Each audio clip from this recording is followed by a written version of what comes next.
Starting today, adult adoptees born in and after 1941 will be able to send in requests for their original birth certificates. I'm outside Lee Elementary School, where the process of a possible name change will soon begin. The Columbia campus is closed this evening after the college's president said a student made a threat this afternoon. In just under a half an hour, Boone County will officially take part in National Drug Take-Back Day, a nationwide event aimed at collecting prescription medication from those who may no longer need them.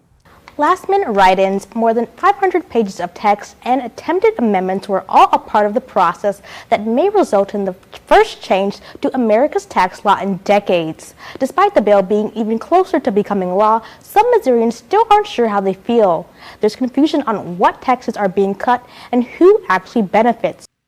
This Sunday, you'll probably be thinking about who's going to win the big game, the Eagles or the Patriots.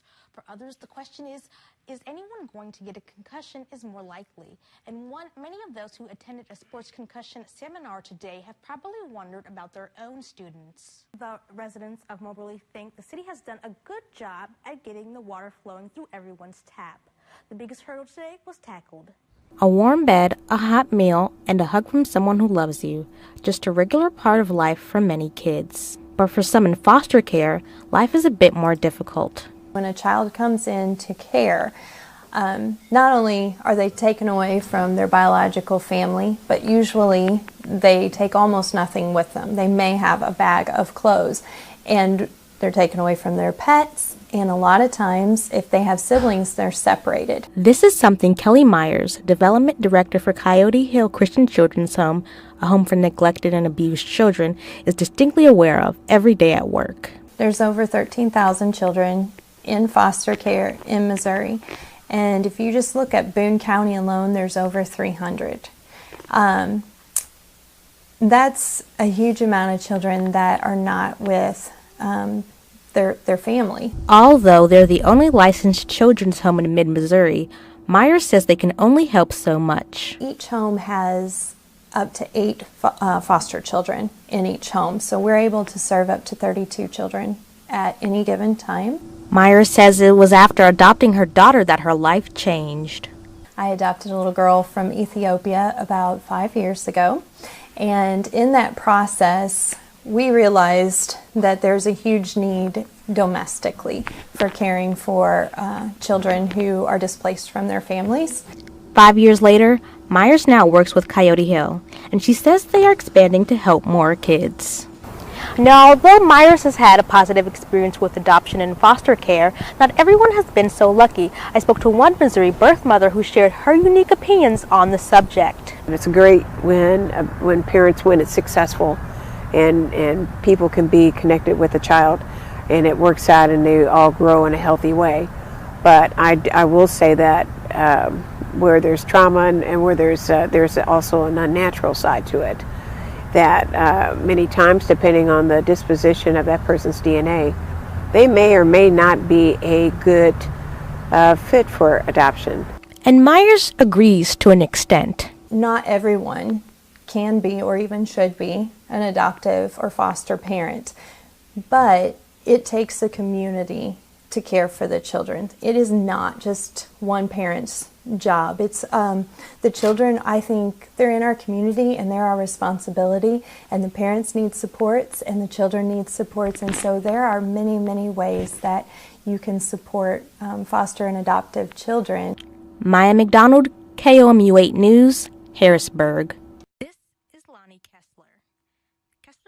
He's always been satisfied living the simple life. I would say I was content with that lifestyle. It was humble, but it was working. That is, until 2007, when doctors found a tumor and Kessler's life changed forever. I went to the eye doctor, and he did an eye exam, and it turned out I had a condition known as papilledema, which is swelling on the optic nerve. And come to find out, the swelling was, this brain tumor was pushing on my brainstem and my optic nerve. Now, more than 10 years later, Kessler has found hope in New Approach, Missouri, and the benefits of the medical marijuana movement. I noticed New Approach, Missouri advertising on social media that we're the campaign who was working on a constitutional amendment to provide safe and legal access to marijuana as medicine for the patients of Missouri who are in need. Kessler now collects signatures around mid-Missouri to get the amendment on the Missouri ballot in 2018. Recently, he's found a unique candidate to help out the cause. I started tweeting at Snoop Dogg when I realized he was going to be at the Blue Note in Columbia, Missouri on September 7th, and I was just like, wow, this guy is really, he's behind the cause. You know, he knows that there's legitimacy in marijuana and the healing properties, and wouldn't it be great if we could get him on board with the campaign? Behind me is the Blue Note, where on Thursday night, Snoop Dogg will be taking the stage to perform to a sold-out crowd of concertgoers. For Kessler, however, the rapper's arrival is more than a chance to hear a selection of his favorite artists' best hits. Others aren't so easily convinced. I think it's going to tax the law enforcement community beyond what it's already doing, and enforcement efforts are just going to drain departments.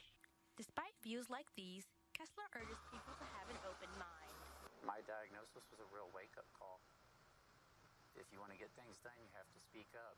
You have to let people know what's going on, where you stand, and how it can help everybody.